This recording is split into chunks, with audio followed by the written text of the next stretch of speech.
আজকে তোমরা কি খাচ্ছ? কেমন লাগতেছে খাইতে? একজন একজন করে বলো। ভাই কেমন লাগতেছে? আর বুড়ো তোমার কেমন লাগতেছে? আর তোমার? খুব ভালো। বাহ! এই গরমের মধ্যে এই শরবত কিন্তু খুব টেস্টি খাইতে। তো আজকে আমি বানাবো এই শরবত। তো আমি কেমন করে বানাইতেছি এটাই আমি তোমাদের সাথে শেয়ার করবো। তা আমি গেছিলাম পিসি বাড়ি, এনে গিয়া এই যে এই ফুলাফান্ডি দেখতেছে, এই ফুলাফান্ডির সঙ্গে কিন্তু মিলে আমি এই শরবতটা বানাইছি। যে গরমের মধ্যে সবাই সেই কাজ করতেছিল, তো এই শরবতটা খাইয়ে কিন্তু সবাই সেই ভালো লাগছিল। তো এই শরবতটা আমরা বানাইছি। আর এই যে ফুচকা পাচকিগুলো দেখলে এরা কিন্তু আমার সেই হেল্প করছে সবাই মিলে। তো এই যে এরকম করে আমরা আমগুলো প্রথমে ধুইয়া এটিরে আমরা গ্যাসের মধ্যে ভালো করে পুড়াই নিছি। পুরানোর পরে কী করলাম তো এদের যে ছোলাগুলো আছে ছোলাগুলো ছুলে নিলাম।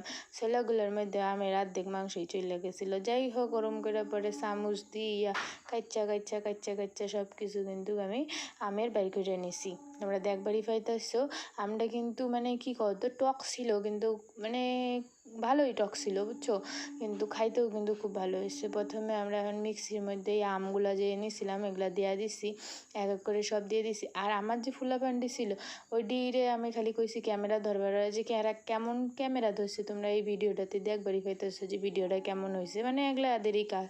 তারপরে একটু বিট লবণ দিয়ে দিছি, এটার মধ্যে তোমরা দেখবারে পাইতেছো, তোমরা স্বাদ মতো বিট লবণ দিয়ে দিবা।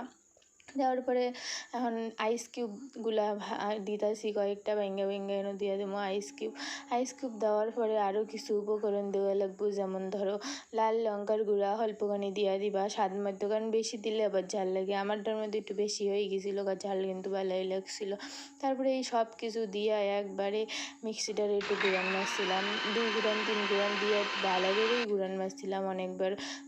ঘুরান মাইরে কিন্তু এই টেস্টি জিনিসটা আমরা কিন্তু তৈরি করেই ফেলাইছিলাম।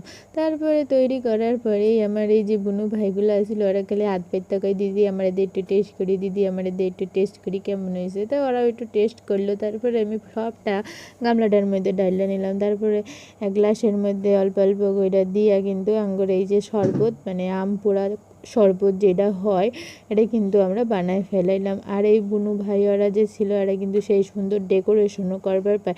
আমার আরও কইতেছে দিদি অল্প লেবু এনে চাকচাক করে কাটতে গ্লাসের সাইড দিয়ে দেই, তাহলে সুন্দর একটা ডেকোরেশন হবো। ওরা কিন্তু লেবু গোল গোল করে কাটটা আনছিল। আর এমন করেই কিন্তু এই আম পোড়ার শরবত আমরা বানাইছিলাম এবং খাইছিলাম খুব টেস্টি করে, খুব ভালো লাগছিল। এই গরমের মধ্যে তোমরা যদি এই আম পোড়া শরবত একবার খাও তোমরা বারবার খাবা, কিন্তু এটা এতটাই টেস্টি আর এতটাই ভালো যে আমি কি কম, এটা যতই প্রশংসা করি ততই কম হয়ে যায়। সবাই খায় আর সেদিন একদম মানে এত প্রশংসা করছিল তুঙ্গরে, আর আমি কি কম। এই আম পোড়া শরবত তুঙ্গুর কার কেমন লাগে তোমরা কিন্তু আমার কমেন্ট করে জানাবা। আর কারা এই গরমের দিনে এই আম পোড়া শরবত খাওয়া তারা অল্প কমেন্ট করে জানাবা। তো আজকের ভিডিওটা আমার এই পর্যন্তই ছিল। তুঙ্গুর যদি ভালো লাগে অবশ্যই লাইক করবা।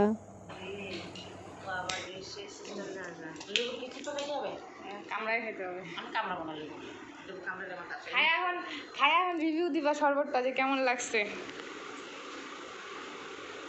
বাচ্চা তোমরা আজকে ওরা